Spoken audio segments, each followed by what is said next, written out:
temible quinteto contra la roca. Aquí estuve durante el motín de 1946. 36 horas de tortura, tormento e infierno.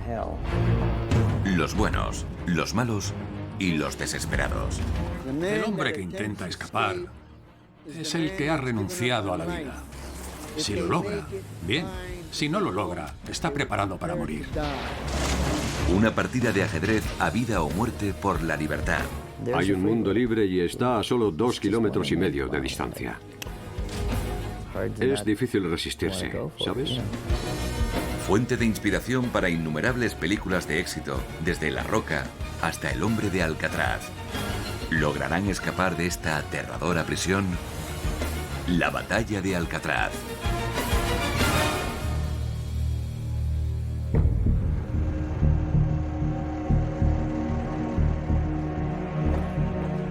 El bien contra el mal, el prisionero contra el funcionario de prisiones.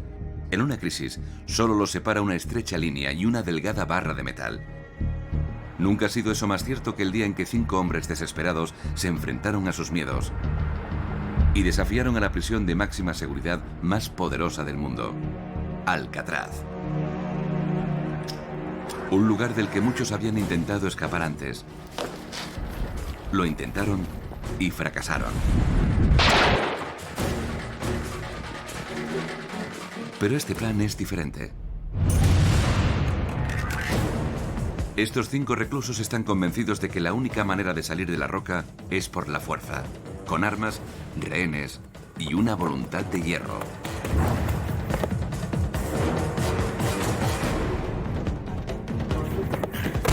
Incluso así, saben que es casi imposible. Una y otra vez, Alcatraz se ha ganado la reputación de ser la prisión más dura del mundo.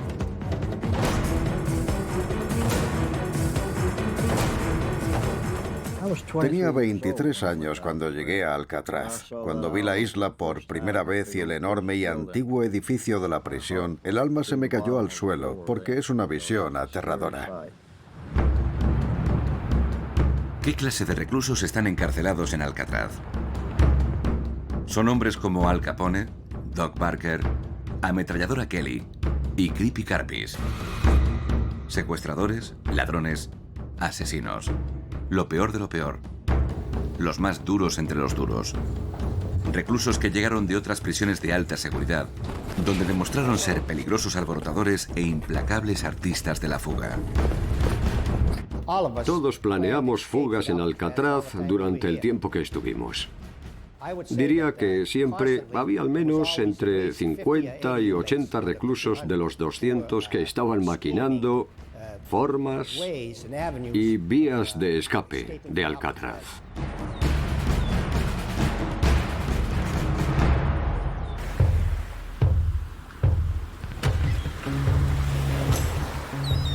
...1946... Después de 8 años en la roca, un preso cree que puede liderar y tener éxito donde otros han fracasado. Un hombre en una posición única para concebir la batalla de Alcatraz. Bernard Paul Coy.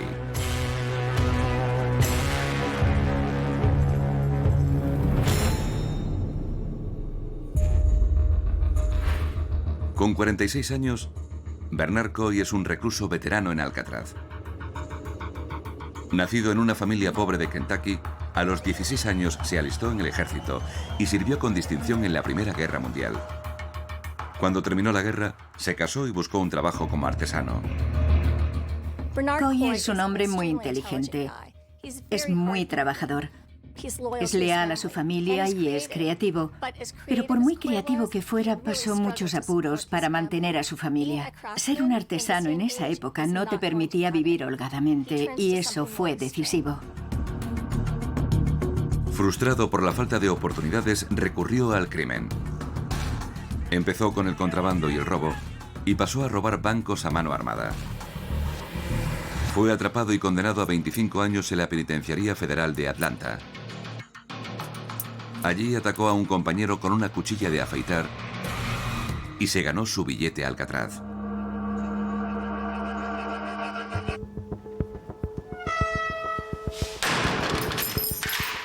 Su comienzo fue problemático. Participó en una huelga de trabajo y se enzarzó en una pelea con un compañero, sufriendo heridas de cuchillo que lo enviaron al hospital. Sin embargo, tras el periodo de aislamiento, se convierte en un recluso modelo.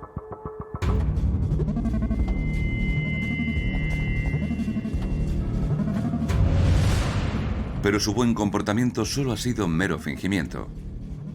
Desde su llegada a Alcatraz, Coy ha estado estudiando la prisión, su estructura y sus defensas, buscando una salida.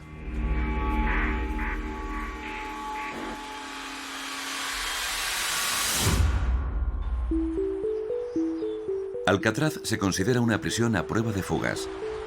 Una isla rocosa y ventosa en medio de una bahía gélida, fría e inhóspita. Situada a unos 2,5 kilómetros de una de las ciudades más tentadoras del mundo, está diseñada para impedir las fugas y doblegar a los hombres. La función de esta prisión era estrictamente el castigo. Todos estábamos clasificados como incorregibles, así que no podían hacer nada con nosotros. Pensaban que necesitaban una prisión así para enviarnos allí. No era para rehabilitarnos. Era una prisión de castigo. Cuando entrabas en la roca, se acabó.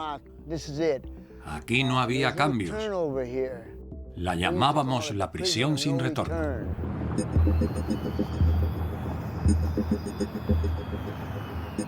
En la cima de la isla, el edificio de celdas. Una imponente estructura que contiene 4 bloques de celdas independientes. Los presos que respetan las normas viven en los bloques B y C. Estos bloques son pequeños edificios dentro del más grande. Las celdas están organizadas en 3 niveles, unas 30 en cada fila. Los bloques divididos por la mitad y a lo ancho por una intersección. A lo largo, un corredor lleno de tuberías y cables eléctricos. Este corredor puede ser crucial para una fuga. Sorprendentemente, en la parte superior de los bloques B y C, hay un espacio que separa el edificio interior del techo del edificio de celdas.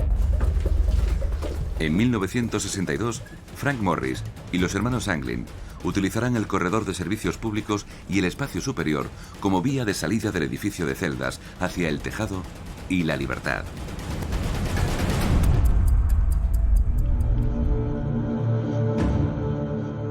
Luego está el bloque D, también conocido como aislamiento o segregación. Aquí, los presos que han infringido las normas permanecen en los 2 niveles superiores las 24 horas del día. Y abajo, el nivel inferior está reservado solo para los reclusos más rebeldes. Se llama el agujero. Tenían 6 celdas oscuras de aislamiento. Si se portaban muy mal, los metían allí y se calmaban. Esta es la unidad de aislamiento. Es donde te metían por infracciones graves, que podían ser cualquier cosa, desde hacer cerveza casera hasta pelear o atacar a un guardia. Aquí, los reclusos son privados de luz y sonido hasta 19 días seguidos. Frío y tortura mental. Reclusos como el ladrón y secuestrador Jim Quillen hacían todo lo posible para no volverse locos. Incluso en este momento, entiendes lo que significa estar aislado. Cuando no puedes oír nada, no puedes ver nada y estás totalmente solo. Mantener la calma implica una verdadera lucha mental. Quieres gritar, quieres llorar. Y créanme, muchas veces llorabas aquí. No tenías mantas. No tenías colchón. Siempre tenías frío, debido a las construcciones de las celdas que retenían el frío. Así que había que estar en constante movimiento. Yo tenía un truco que consistía en que, en cuanto entraba, me quitaba un botón. Lo lanzaba al aire, cerraba los ojos, giraba en círculos. Luego me ponía de rodillas y veía si podía encontrarlo.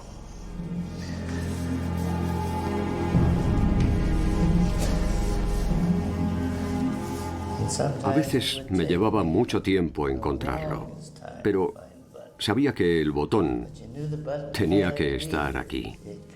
No podía estar en ningún otro sitio. Hacía esto una y otra vez, hasta que me dolían tanto las manos y las rodillas que no era capaz de encontrarlo. No aguantaba más y seguía sin encontrar el botón, pero estaba por aquí.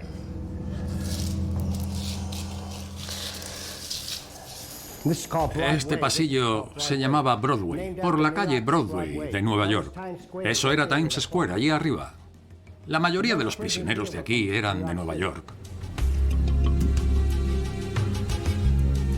Alrededor de los bloques de celdas hay una red de corredores, pasillos a los que los prisioneros asignaron nombres de calles familiares. Entre los bloques A y B, la avenida Michigan. Atravesando por el centro, entre los bloques B y C, Broadway. Entre los bloques C y D, la calle CD. Y al norte, entre el comedor y la cámara de gas, Times Square.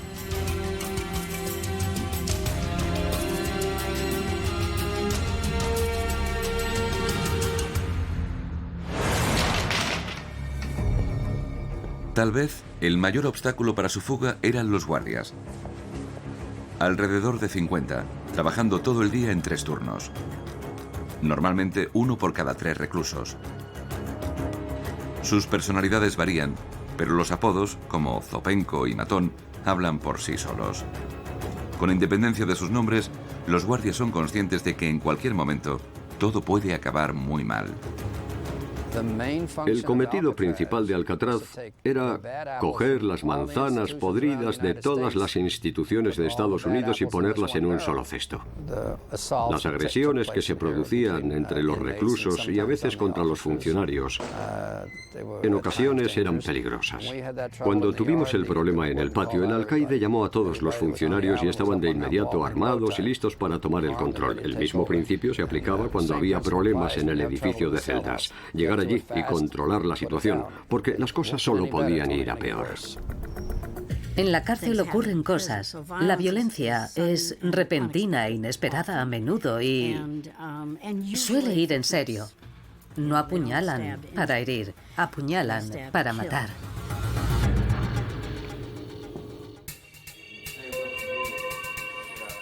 Encerrado en una celda individual, todo, desde los libros y el trabajo hasta el tiempo en el patio de recreo, se considera un privilegio.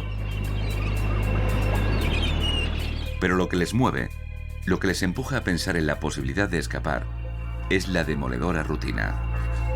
No te mandan a la cárcel para que los guardias te den una paliza, te castiguen y te digan, no, esto es por cometer ese delito, has robado un coche, te voy a dar 10 azotes en el culo hoy, 20 mañana, luego nos tomaremos un descanso el fin de semana y así sucesivamente. Estás condenado a la cárcel como castigo por tu comportamiento y el castigo es la pérdida de la libertad. Ese es el castigo. Porque la libertad, amigo, mucha gente la da por sentada, porque no tiene ni idea de lo que significa. Recuerdo que estaba en un barco. Llevaba encima 8 kilos de grilletes y hierro, y estaba cegado por el odio.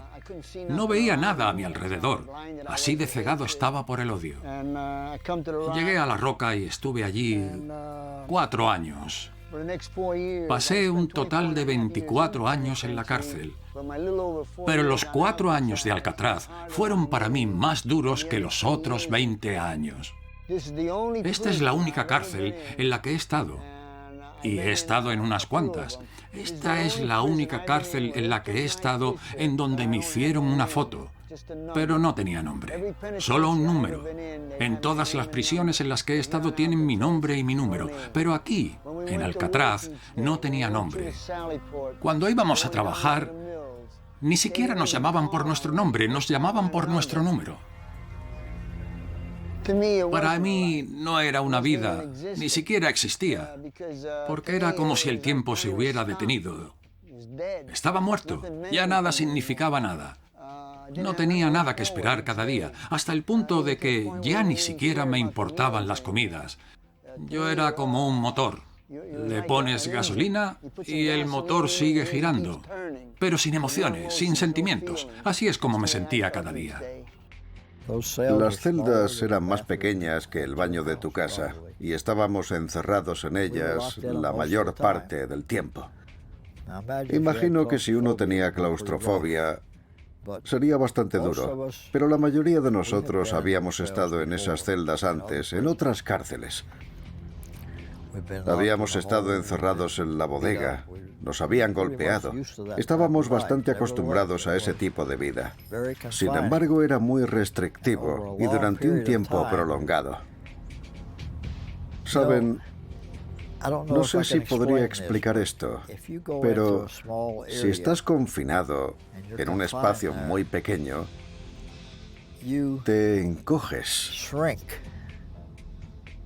Sea lo que sea, el aura de tu cuerpo, o como quieras describirlo, sea cual sea el nombre que quieras darle, se encoge en relación al tamaño de la celda. Y durante un periodo de tiempo eso te afecta mucho. Aquellos hombres no tenían prácticamente ningún privilegio. No podían escribir una carta a casa sin que fuera censurada. No tenían acceso a los periódicos. Tenían acceso a un número limitado de revistas. Todo lo que entraba o salía era censurado por alguien. Para muchos de ellos, saber que no volverán a ver la sociedad y la tentación del mundo exterior hace que la fuga esté siempre en sus mentes. Durante mis primeros años en la cárcel solo pensaba en escapar. Era la mayor fantasía para evitar volverse loco.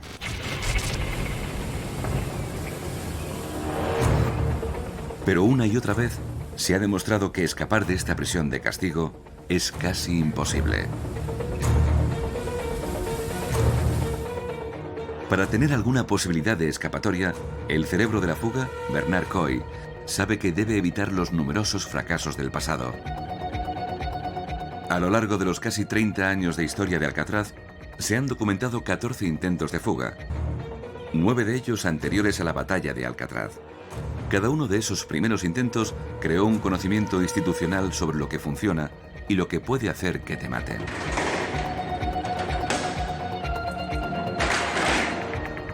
Fueron capaces de aprovechar las fisuras que la prisión demostró a lo largo de su historia. Sabían qué ideas no habían funcionado y las descartaron. Los desafíos clave. Cómo salir de las celdas, luego del edificio, y cómo llegar al agua antes de ser detectado o disparado. Y por supuesto, las aguas heladas de la bahía de San Francisco, temidas por posibles ataques de tiburones. Entre los presos y los funcionarios corría la voz de que las aguas que rodeaban Alcatraz estaban infestadas de tiburones.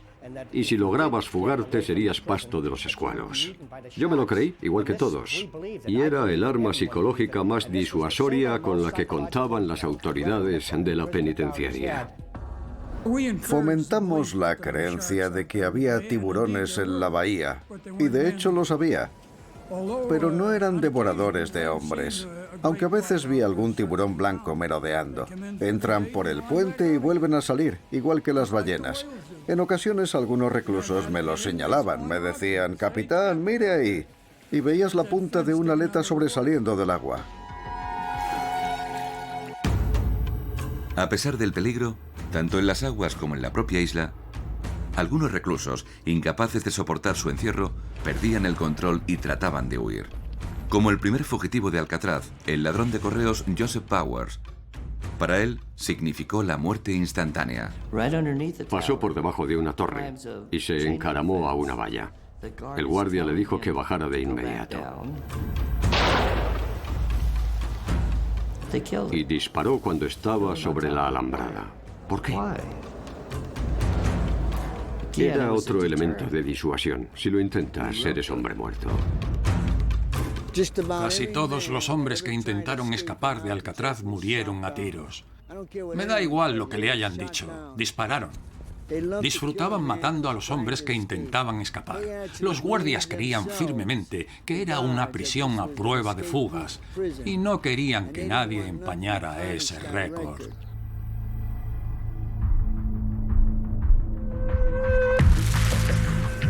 Otros lograron llegar al agua y después desaparecieron para siempre. Como el segundo intento de fuga, llevado a cabo por Theodore Cole, un secuestrador de 25 años, y Ralph Rowe, un atracador de bancos de 31 años. Escaparon por el viejo edificio industrial. Estaba justo al borde de la orilla. Burlaron los controles y se zambulleron en el agua. Muchos pensaron que lo habían logrado. Desde la escalinata del patio de la prisión de Alcatraz, San Francisco parecía estar casi al alcance de la mano. Era fácil pensar, es factible, puede que lo hayan conseguido. Y desaparecieron. Eso infundió esperanza en el ánimo de los presos de Alcatraz, la esperanza de que huir era posible.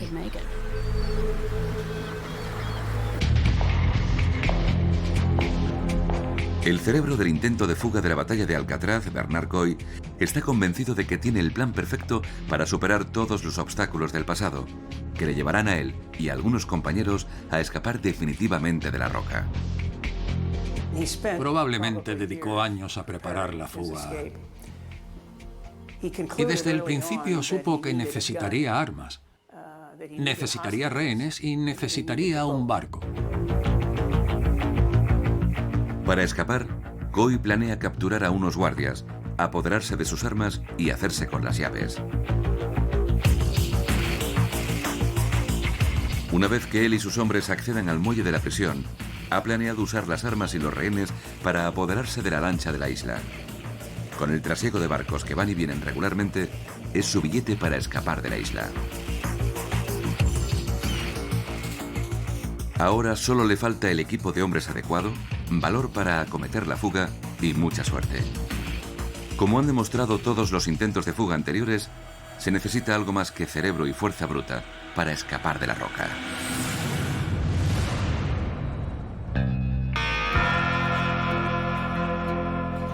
Siete años antes, el famoso preso y gángster Doc Barker ideó un plan sofisticado.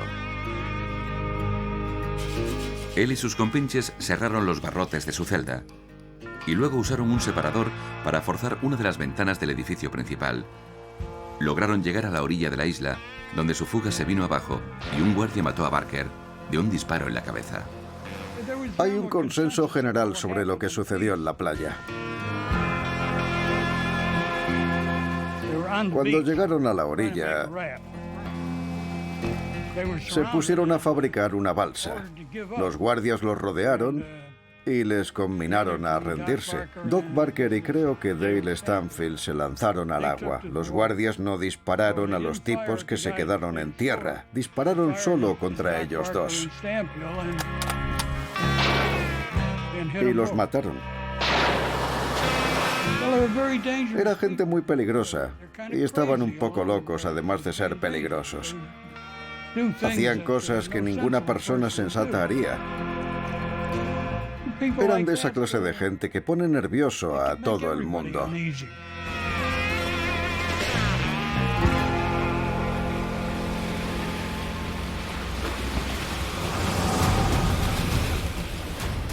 Luego, 2 años más tarde, 4 reclusos llevan a cabo otro intento de fuga. Entre los fugados se encuentran Arnold Kyle y Joseph Kretzer, cuñados y habituales compañeros de fuga, junto con Sam Shockley, y el cerebro del plan, Lloyd Bardol, un ladrón de bancos de Oregón que cumple cadena perpetua. Mientras trabajaban en los talleres, los 4 redujeron a un guardia e intentaron escapar por una ventana. Su huida fue interrumpida por 3 controles diferentes. En cada uno de ellos, los guardias fueron capturados y maniatados, pero sus esfuerzos para forzar las ventanas de la cárcel fueron demasiado lentos. Capturaron a 2 guardias, los maniataron y empezaron a limar los barrotes de las ventanas. Pero se dieron cuenta de que sus herramientas no podían con el acero resistente. Así que después de limar durante media hora, sin hacer mucho más que pulir, abandonaron su empeño. Al darse cuenta de su fracaso, acabaron por rendirse ante el frío y persuasivo funcionario de prisiones Madigan. No creo que Madigan perdiera nunca la calma. Tenía buen carácter y la gente no se ofendía cuando hacía un comentario. Probablemente los convenció de que lo más sensato era rendirse sin ofrecer resistencia. Lo desataron, se rindieron pacíficamente y ahí acabó todo. Fueron enviados al bloque D y confinados en celdas de aislamiento.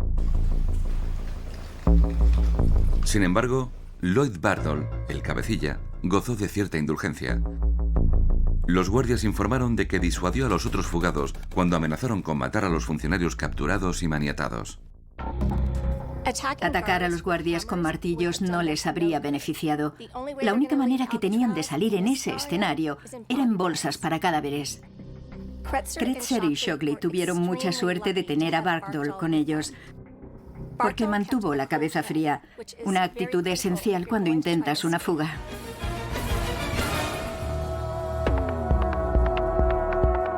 Cinco años después, habiendo aprendido de los errores pasados, el cerebro de la fuga de la batalla de Alcatraz, Bernard Coy, ya tiene su plan soñado.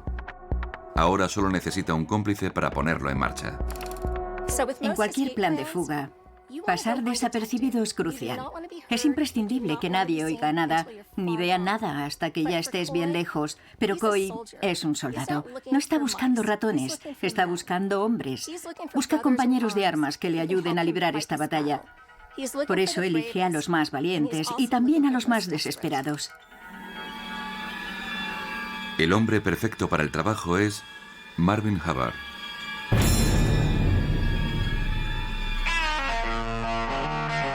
Nacido en la pobreza en la Alabama rural, en su adolescencia ya era un ladrón profesional aficionado a la violencia y las armas.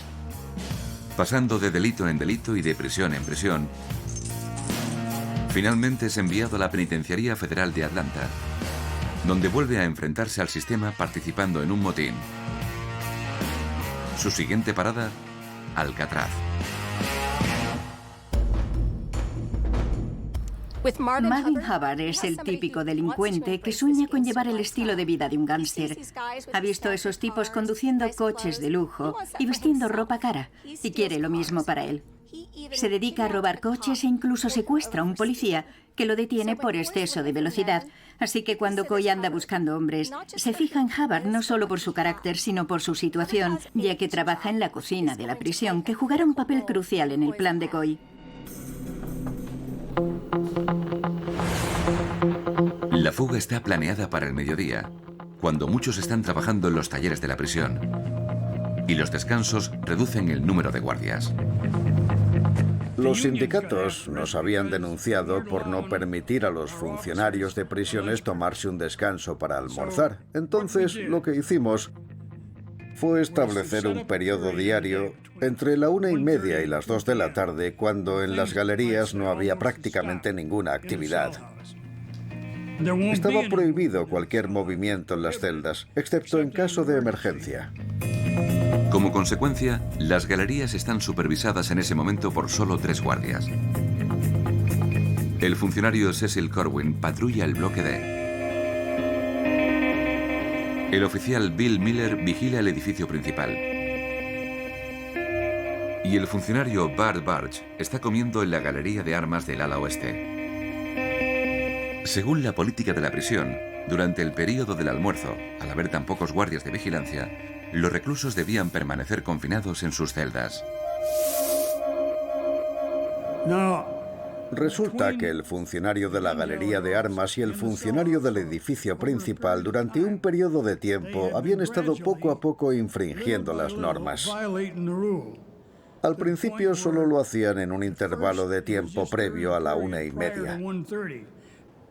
Después, poco a poco, lo fueron alargando un poco más, hasta la 1:35 y la 1:40, hasta que finalmente uno de los funcionarios de la galería decidió que aquello era hacerle perder demasiado de su tiempo.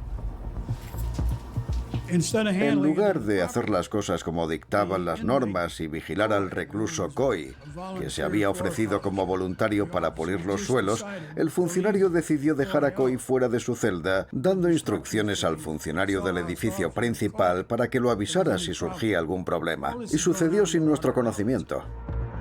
Consciente de este fallo de seguridad, Bernard Coy está preparado. Mientras pule los suelos por las inmediaciones, su cómplice, Marvin Hubbard, regresa de su trabajo en la cocina. Y mientras el oficial Miller efectúa un registro rutinario a Hubbard, Coy le ataca. En el plan de Coy el tiempo lo es todo. Juega un papel crucial y Coy ha hecho muy bien sus deberes. Una de las características de los guardias es que muchos de ellos son muy predecibles en su comportamiento. Coy ha estado observando sus movimientos, conoce sus horarios y ha estudiado a la perfección sus idas y venidas. Estamos hablando de un intervalo de 5 minutos. Fuera de la vista de los funcionarios situados en el bloque D y en la galería de armas, los dos reclusos atacan y reducen al funcionario Bill Miller.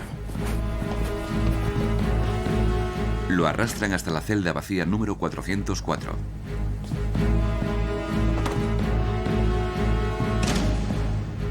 Hubbard le quita al guardia los pantalones y la chaqueta. Lo ata y coge su juego de llaves.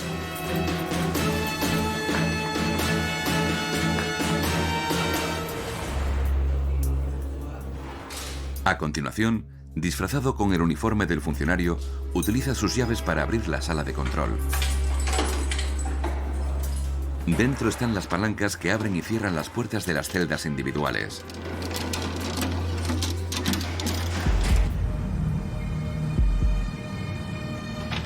Bernard Coy abre las celdas de otros 3 cómplices.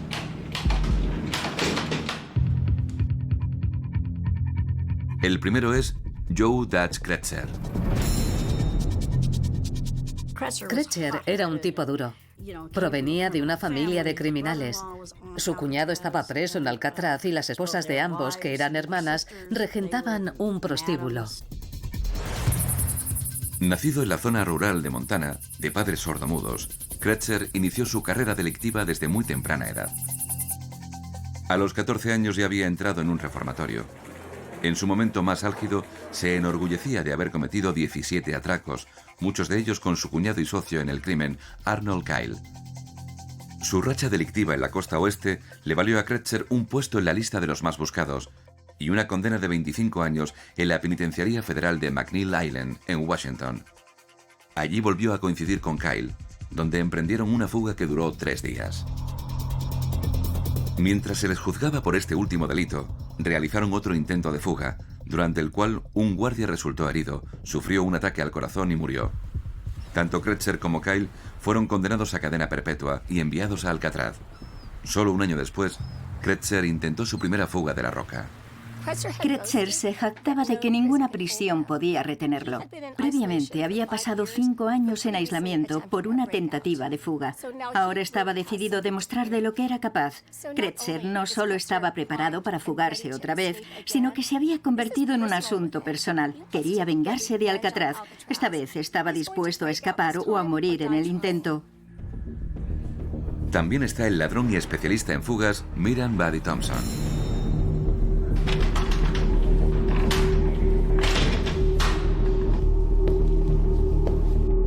Aunque suele acabar capturado, él también se fuga en numerosas ocasiones, realizando hasta un total de 8 tentativas diferentes.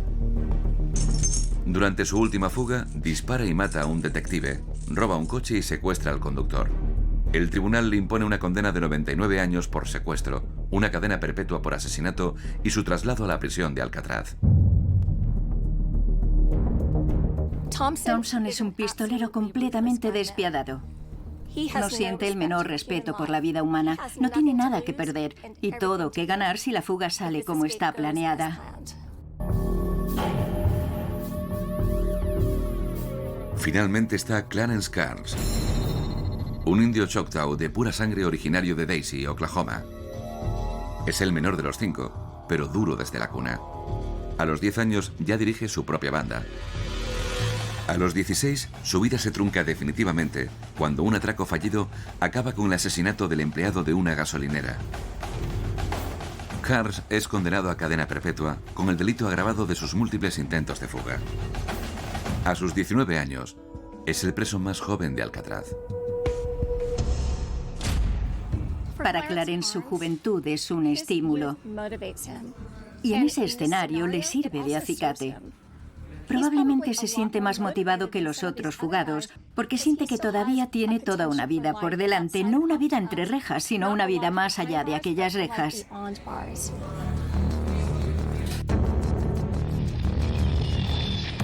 Ahora, una vez capturado el guardia del edificio principal y con el equipo de fuga compuesto por 5 hombres ya liberado de sus celdas, Coy está listo para ejecutar la parte central de su plan. Un plan que él cree que conducirá a la obtención de armas y a la libertad. Su objetivo es la Galería de Armas, una zona enclaustrada situada en el 3er nivel, donde los guardias armados se sitúan regularmente para vigilar a los reclusos. En la Galería de Armas, el funcionario tenía un revólver del 45 y un viejo rifle Springfield de cerrojo. Esas eran las únicas armas que había.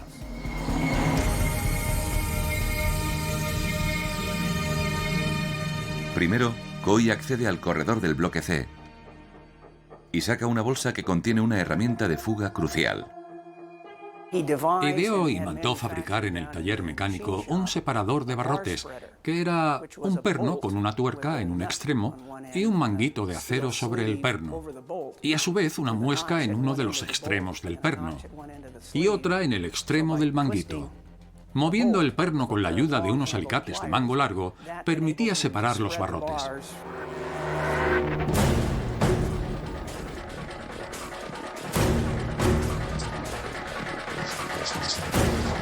A continuación, Coy se desnuda y unta de grasa su cuerpo.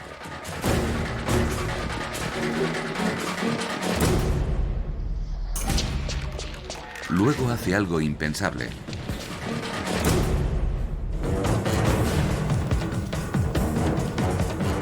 En la intersección de Times Square y Michigan Avenue, logra trepar hasta acceder a la supuestamente inexpugnable Galería de Armas. Y en la parte superior, en el punto en que los barrotes son relativamente más débiles, inserta el separador de barrotes y ensancha el espacio entre ellos unos 25 centímetros. Después se desliza entre los barrotes y se deja caer silenciosamente al suelo.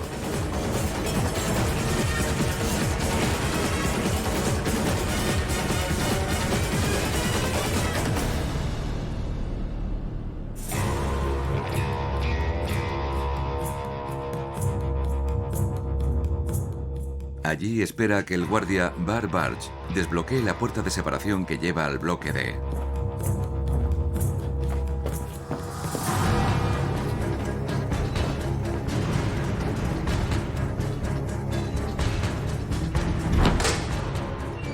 Coy golpea la puerta tirando a Barge al suelo.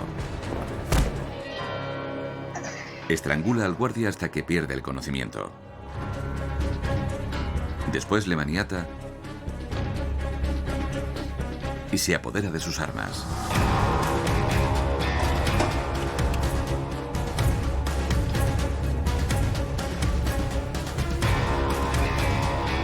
Ahora, los fugados tienen las armas con las que soñaban: un Colt 45 y un rifle Springfield.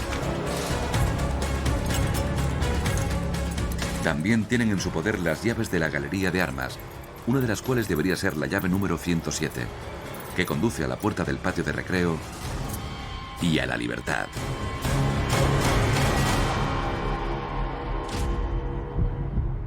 Pero aún queda un último guardia por capturar: el funcionario Cecil Corwin, en el bloque D.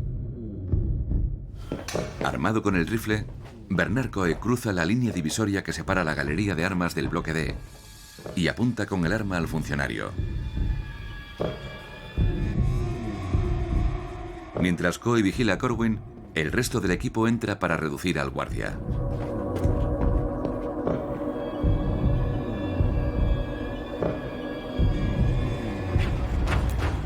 Lo arrastran hasta el edificio principal para colocarlo junto a los demás rehenes en la celda 404.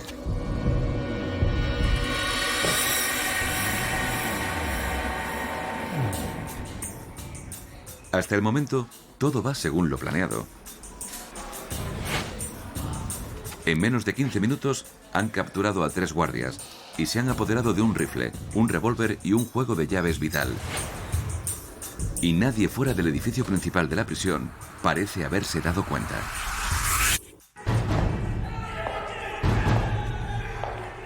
Pero dentro, muchos de los reclusos que siguen encerrados en sus celdas, especialmente los del bloque D, sí que se han dado cuenta y quieren unirse a la fuga. Bernard Coy no puede resistirse. Así que desbloquean todas las puertas del tercer y del segundo nivel y algunas del primer nivel.